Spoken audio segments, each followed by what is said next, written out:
चलिए आज हम लोग स्टार्ट करते हैं। फ्री फॉल के ऊपर कुछ प्रॉब्लम्स ले रहे हैं, है ना। लास्ट लेक्चर में हम लोगों ने फ्री फॉल मोशन पढ़ा था। फ्री फॉल मोशन में आपने टाइम ऑफ फॉल देखा था, इक्वेशन √2h/g, और स्पीड ऑफ इम्पैक्ट, किस स्पीड से ग्राउंड को स्ट्राइक करता है, √2gh से। आज एक प्रॉब्लम है, देखो फर्स्ट प्रॉब्लम हमने लिया है, कल ऑलरेडी एक प्रॉब्लम हमने लास्ट लेक्चर में डिस्कस भी किया था। ये प्रॉब्लम है, देखो क्या है, इसमें दो प्रॉब्लम है, इसके दो पार्ट है। पहला प्रॉब्लम, और ये एक स्टैंडर्ड प्रॉब्लम है, ये बड़े बड़े कॉम्पिटिटिव एग्जाम में जो रिजल्ट्स है वो आपको आता है, इसलिए इसके रिजल्ट्स को भी याद रखना है। प्रॉब्लम यहाँ पे लिखा हुआ है, a particle is drop from the top of A tower. तो हमने क्या, देखो एक टावर ले लिया है, O से C एक टावर है, इसके टॉप से एक पार्टिकल को क्या किया गया, ड्रॉप किया गया। तो याद करो मैंने बताया था, अगर ड्रॉप वर्ड हो, फॉल वर्ड हो, रिलीज वर्ड हो, है ना, या रेस्ट वर्ड हो, तो इनिशियल वेलोसिटी क्या लेंगे वहाँ पे, 0। तो देखो यहाँ पे O से इस पार्टिकल को रिलीज किया गया है टावर के टॉप से, वो नीचे आ रहा है, तो इनिशियल वेलोसिटी इसकी क्या हो गई, आपकी 0 हो गई, है ना। तो इनिशियल वेलोसिटी यहाँ पे 0 हो गई, ठीक है। अब पहला है जो आपको फर्स्ट क्वेश्चन इसमें पूछा जा रहा है, find the ratio of displacement in successive time interval t0। Successive time interval मतलब है टाइम इंटरवल 2-2 सेकंड का भी हो सकता है, 4-4 सेकंड का भी हो सकता है, इक्वल बोल रहा है यहाँ, देख रहे हो, t0 लिया है, इन जनरल एक टाइम लिया है। आपको कभी कभी दिया रहेगा 2 सेकंड का, 4 सेकंड का, 6 सेकंड का, 10 सेकंड का, ऐसा, या 1-1 सेकंड का। तो हमने देखो यहाँ से O से A गया, मान लो डिस्टेंस कितना ट्रेवल किया इसने, h1, फिर A से B गया कितना, h2, एंड B से C कितना गया, h3। हमने 3 अलग अलग सेक्शंस में इसको डिवाइड किया गया पूरे टावर के हाइट को, ठीक है। अब O से A जाने का समय जितना लग रहा है t0, उतना ही समय कहाँ से कहाँ, A से B, और उतना ही समय कहाँ से कहाँ, B से C, ठीक है ना, क्योंकि ये सक्सेसिव टाइम इंटरवल यहाँ पे t0 लिया। अब यहाँ पे आपको फाइंड करना है रेशियो ऑफ डिस्प्लेसमेंट, यानी आपको फाइंड क्या करना है, यहाँ पे ध्यान से देखो, फाइंड करना है हमें h1:h2:h3:; ये हमें फाइंड करना, इसकी वैल्यू को फाइंड करना है।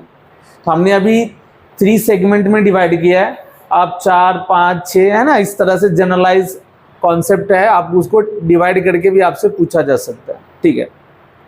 अब देखिए यहाँ पे पहले हमने 3 सेगमेंट में डिवाइड किया, तो पहले हम लोग क्या करते हैं, O से A में h1 की वैल्यू निकालते हैं। कहाँ से कहाँ, फ्रॉम O टू A। अभी पार्टिकल कहाँ से जा रहा है, O से कहाँ जा रहा है, A में जा रहा है। इसमें हमें क्या निकालना है, पहला h1 की वैल्यू निकालना है। अब फॉर्मूला यूज करोगे आप, S = ut + ½ at², S = ut + ½ at², ठीक है। अब ध्यान से देखो, u आपको 0 दिया हुआ है, u क्या दिया हुआ है, 0। डाउनवर्ड डायरेक्शन मान लो पॉजिटिव है हमारा, डाउनवर्ड डायरेक्शन क्या है हमारा, पॉजिटिव, एजम्पशन कर लेते। तो s की वैल्यू क्या हो गई, ये h 0 से नीचे आ रहा है, यानी h1 हो गई, क्योंकि हमें कहाँ से कहाँ अभी जा रहे हैं, O से कहाँ जा रहे हैं, A पे जा रहे हैं। हमने इक्वेशन ऑफ मोशन क्या लिया, S = ut + ½ at², h1 = क्या लिखोगे, u आपका 0 है, 0 × टाइम है t0, टाइम कितना है यहाँ पे, t0, ठीक है, प्लस हाफ, और एक्सीलरेशन की वैल्यू कितना लोगे, g और t0², यानी h1 की वैल्यू हो गई आपको ½ g t0², ठीक है। हमने h1 निकाल लिया। अब आते हैं नेक्स्ट सेगमेंट है, कहाँ से कहाँ, A से B h2 निकालना है। अब देखो h2 अगर निकालने जाओगे तो आपको इनिशियल वेलोसिटी की जरूरत पड़ेगी, क्यों, क्योंकि जब ये A से B जा रहा था तो A पे इसकी वेलोसिटी क्या थी, पार्टिकल की, A पे इस पार्टिकल की वेलोसिटी, क्योंकि अगर हम टॉप से ले रहे हैं तो टॉप पे तो पता है इनिशियल वेलोसिटी कितना है, 0। तो अगर हम A से B सेगमेंट की बात करें तो A से B सेगमेंट में क्या होगा, आपको A पे क्या चाहिए, इनिशियल वेलोसिटी चाहिए, और वो आपको निकालना होगा, तब आप निकाल सकते हो A से B का ये डिस्टेंस कितना, h2। अब इससे एक और आसान रास्ता है, इससे आसान रास्ता क्या है, आप डायरेक्टली कहाँ से कहाँ ले लो, O से B ले लो, कहाँ से कहाँ, O से B, जिसमें आपको O से पता है, A से B क्या करोगे, ए से बी निकालने के लिए ओ से बी माइनस ओ टू ए, इसको माइनस कर लेंगे, इसलिए क्योंकि हमें यहाँ पे ओ पे क्या पता है, इनिशियल वेलोसिटी इज 0। तो चलिए हम लोग फ्रॉम लेते हैं segment next O to B. इसमें देखो अगर आप यूज करोगे यही equation S equal to u t plus half a t square, तो ध्यान से देखो ओ से बी का टोटल डिस्टेंस कितना होगा, h1 प्लस h2, और u क्या है, तो यहां पे 0, और टाइम कितना हो जाएगा, o से b में टोटल टाइम कितना, टी नॉट यहाँ पे, टी नॉट यहाँ पे, कितना T not, 2t not plus half acceleration की वैल्यू g, और 2t नॉट का क्या करना होगा, स्क्वायर करना होगा। ये हो जाएगी आपकी h1 प्लस h2, ये तो 0 हो गया, और ये हो जाएगा हाफ g, 2 का स्क्वायर कितना होगा 4, 4/2 इज व्हाट, 2 यहाँ पे मिलेगा, यानी 2g t not square. Clear है। अब ध्यान से देखो यहाँ पे आपको इसमें से h1 की वैल्यू पता है कितना, half g t not square, तो h2 क्या लिखोगे, h2 लिखोगे 2g t not square minus of h1। अब h1 की वैल्यू रखो 2g t not square minus half g t not square, ठीक है ना, ये हाफ वैल्यू हमने यहाँ पे रख दिया। अब ये 2 जा कितना 4, 4 माइनस 1 कितना होगा 3, तो ये हो जाएगी value 3/2g t not square. ये किसकी वैल्यू निकल गई हमारी, h2 की वैल्यू निकल गई। हमने h1 फाइंड कर लिया, h2, अब हम h3 फाइंड कर रहे हैं। तो जैसा कॉन्सेप्ट हमने यहाँ पे अप्लाई किया, फ्रॉम कहाँ से कहाँ ले रहे, ओ से बी, ऐसे चलते कहाँ से कहाँ, ओ से सी, ताकि इस सेगमेंट के लिए पूरा का पूरा इनिशियल वेलोसिटी हम लोग u इक्वल्स टू 0 ही पुट करें, ठीक है। फ्रॉम आते नेक्स्ट में ओ टू सी, ओ टू सी में फिर से यही इक्वेशन यूज करते हैं, s equals to u t plus half a t square. s की वैल्यू कितना लोगे, ऐसे टोटल डिस्टेंस कितना है h1 plus h2 plus h3, u कितना लोगे 0, और टाइम हो गया 3t नॉट, o से c टोटल टाइम कितना है t not 3 times 3t not plus half g 3t not का स्क्वायर, तो ये हो गया h1 प्लस h2। अब इसकी वैल्यू देखो ध्यान से, इसकी वैल्यू रख देता हूं मैं यहाँ पे h1 प्लस h2, यहाँ पे आया h1 प्लस h2 की वैल्यू कितनी आई है 2g t नॉट स्क्वायर, मैं यहाँ पे रख देता हूँ 2g t not square plus h3 equals to, ये तो 0 हो गया, और ये कितना 3 3 जा 9/2, 9/2 g t नॉट स्क्वायर। तो यहाँ से h3 की वैल्यू कितनी आ जाएगी अपनी, ये हो जाएगी 9/2 g t not square minus 2g t not square.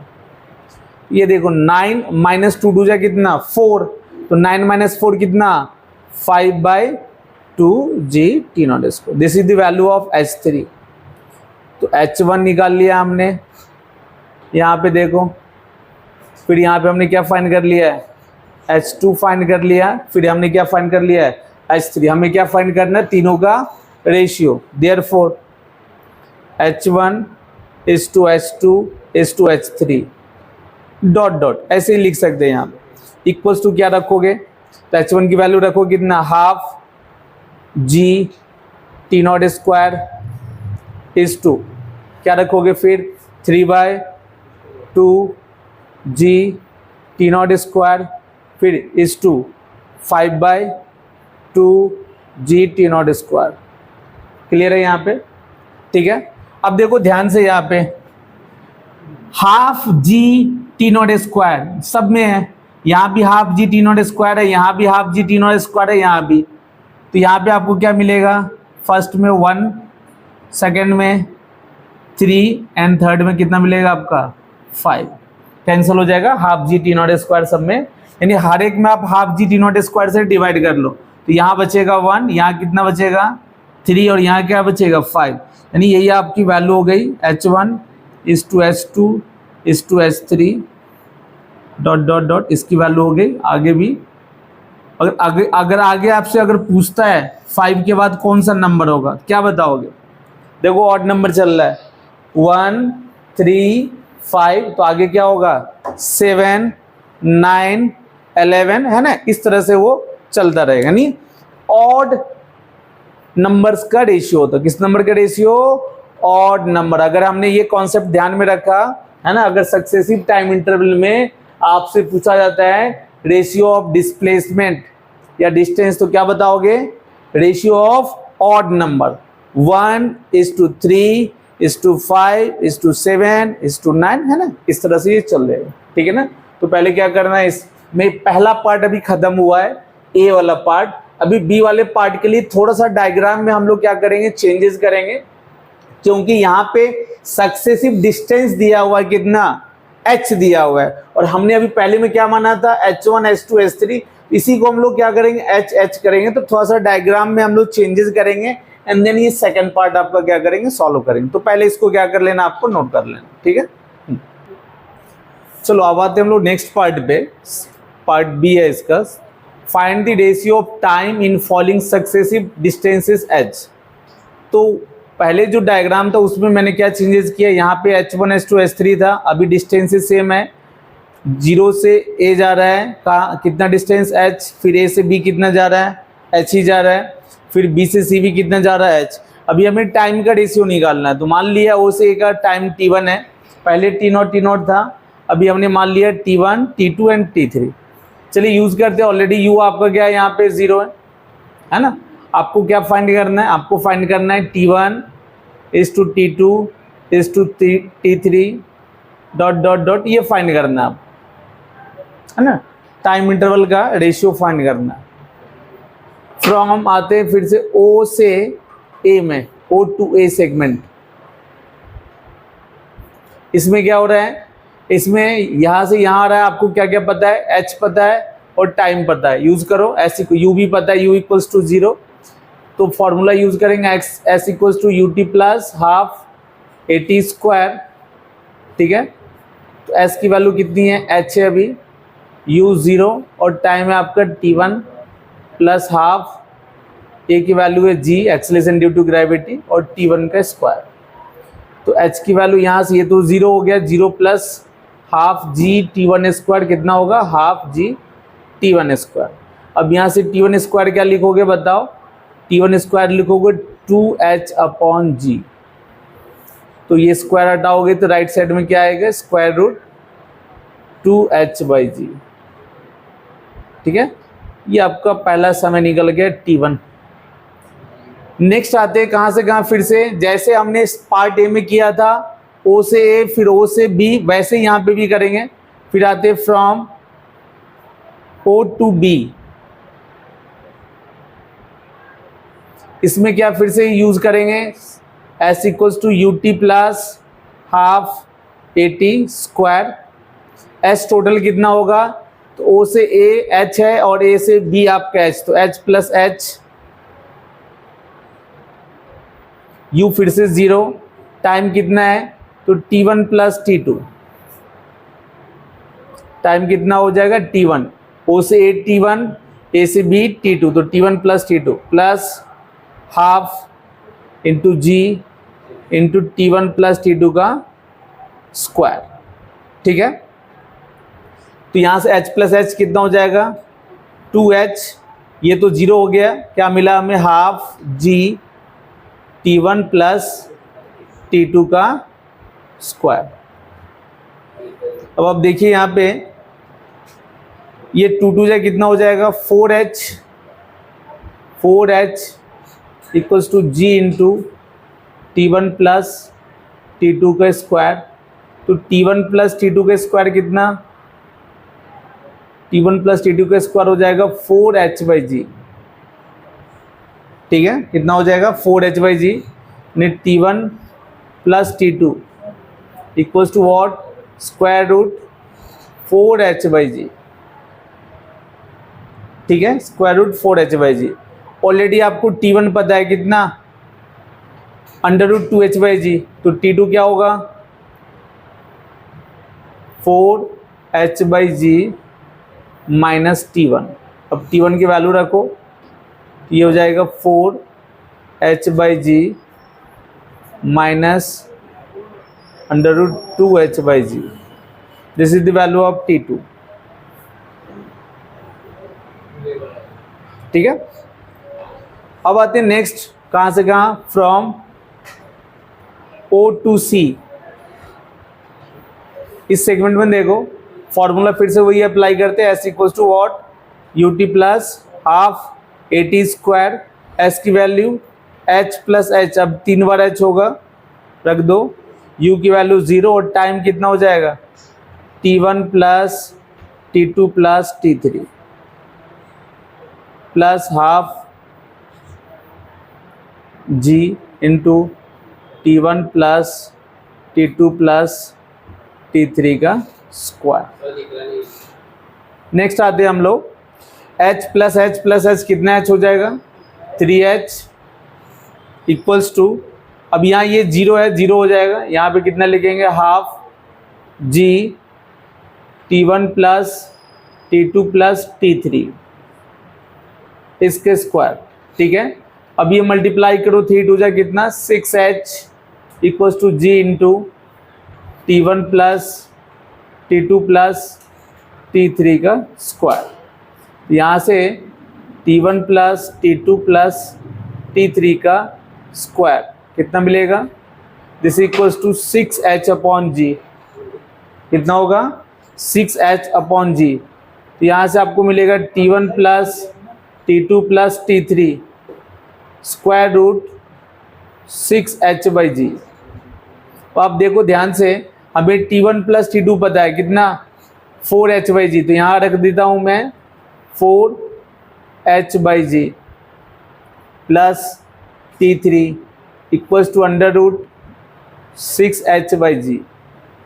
तो T3 की वैल्यू कितनी हो जाएगी, under root 6h/g minus under root 4h/g। ये देखिए आपका T2 निकल गया, T3 निकल गया। अब तीनों का क्या निकालना है, रेशियो निकालना है। यहां तक आगे हम लोग, अब आते हैं, हमें रेशियो निकालना है